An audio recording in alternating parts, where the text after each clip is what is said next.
Hello everybody and welcome back to Odin's movie vlog. I am the critic who is a cynic. Hope you're doing well. And today we're talking about Men in Black International, which is actually a film that I was kind of looking forward to because I personally like the combinations of Chris Hemsworth and Tessa Thompson. I thought they worked really well together in Thor Ragnarok. I thought they had really great chemistry in that film. And when I saw the trailer for this, I'm like, okay, do we really need another Men in Black film? Hell no. But at least it seems like it's taking it in a little bit of a different direction. I like these two people being on screen and it might be okay. Now, of course, there is that moment in the trailer that is cringeworthy, where you have Chris Hemsworth's character go say, the men and women in black, and then, thumbs up, but then it's kind of like made light of by the fact that the little creature that's on Tessa Thompson's shoulder right here who says, oh, nailed it. But the bigger problem here is apparently this story here where it says, Tessa Thompson, Agent M will force Men in Black to change the name. Why? Why do we need to have to be going through this constant nonsense? Why do we have to constantly go through this constant political crisis every single time a movie comes out? Men in Black. I never thought for myself, whenever the first Men in Black film came out, that it meant, oh, it means the males in black. It means all of the males, all of the people that happen to have a certain appendage. Those are the people that we're talking about here. No, Men in Black has always been, from the beginning, an inclusive term. You want to know why? Because you've had aliens included from all varieties of things, which, guess what? Aliens don't necessarily have the same binary productions. Also, from the very first film, guess what? It was established that the Doctor becomes an agent herself, meaning that Men in Black is indeed, and has been from the beginning, an all-inclusive term, similar to how when we say, oh, all people of mankind, or mankind has always been the poison, from whatever video game that's from, it means men and women.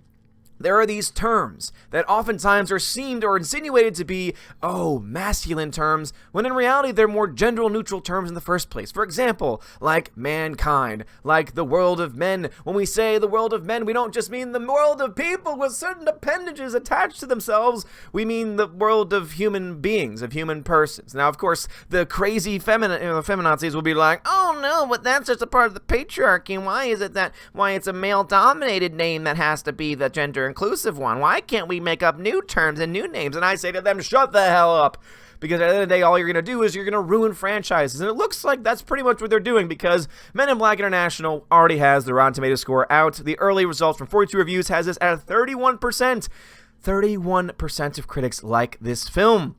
That's not good. If even the critics who would typically like this type of film, where it's, oh my god, there's a person, it's a woman who's co-leading, who has a co-billing with somebody, oh my gosh, that should be amazing. And oh my gosh, not only is she a woman, but she's a woman of color. Oh my god, that should be amazing. But of course, I'm sure the complaint's gonna be like, oh, it just seems so forced, and you know what, it should really just be her film. You know, had it just been Tessa Thompson, and had it been called Women in Black, then it would have been fine, because then the story would have been better. And had it been directed and written and produced and filmed by women, oh my gosh, then it would have been great, because that's of course how critics think these days. Now, I'm not trying to say that Men in Black International is going to be a great film and that the critics are going to be wrong here necessarily. What I am saying is that it is interesting to me that these films, and where even in their trailers, they push for certain agendas. Like, for example, with Dark Phoenix, when it says, well, you know what? The women have been saving the men around here, so we should really call ourselves the women. We really should call ourselves the ex-women instead. It's interesting that all of these movies that you think would be typical, almost ratings bait for these types of critics, you think that they would kind of jump all over it and be like, oh my gosh, yes, this is what we need, this is what we need, this is what we need. But in reality, critics are really showing themselves even more so, because they don't even care about this much anymore. You see, I think had these films come out 10 years ago, these films would have been given incredible grades, and it would have been because of identity politics. But identity politics, to me, has taken a very different turn, because now movies need to be completely upended, need to be completely reversed. Basically need to be from the top to the bottom, bottom to the top, top to top, whatever the song, the way the song goes.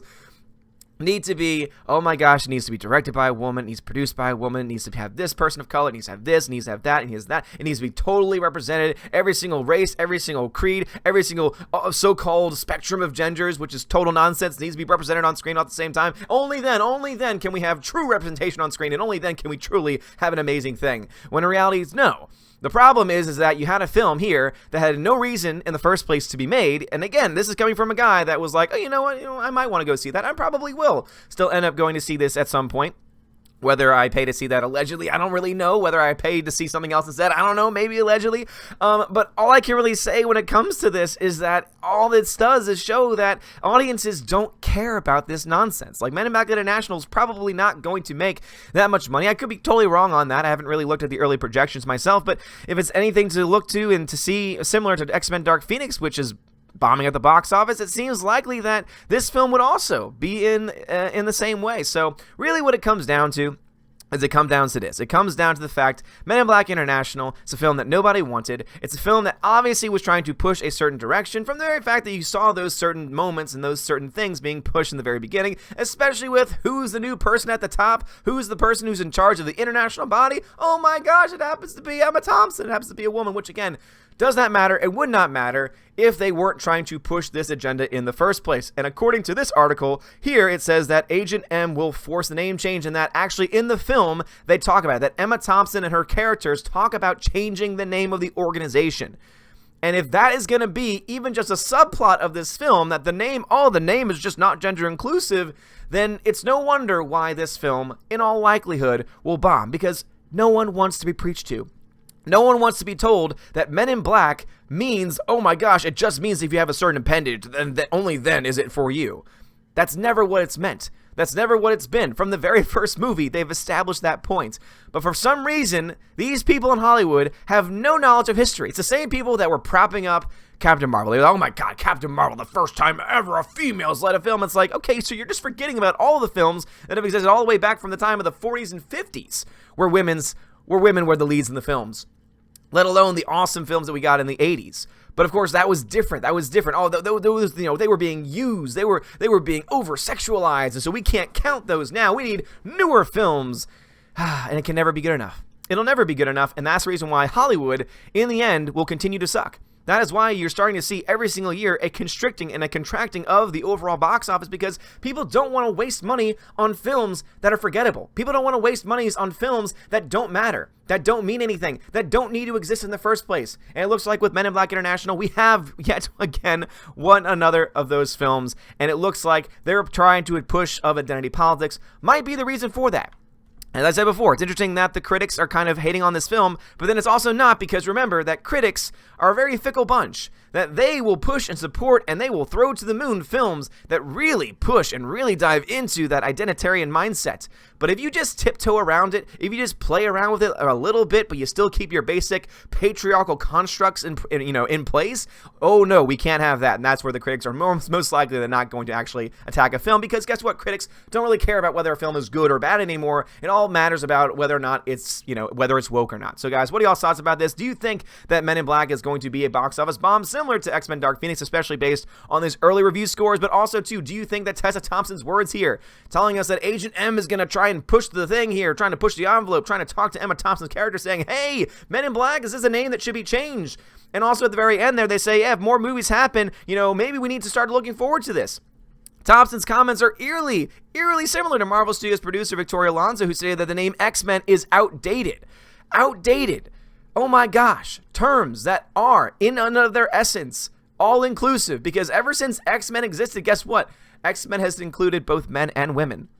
Because mankind, those are all-inclusive terms. The problem is we've got idiots in Hollywood who can't understand history and can't understand that is sometimes how the human language works. But anyway, guys, what are y'all's thoughts about this nonsense? Because seriously, these people are freaking stupid. Would love to hear your thoughts about all of these things in the comments below. Please like, share, and subscribe. It really does help me out a lot. You're all amazing and beautiful people. Have a wonderful day. And as always, God bless.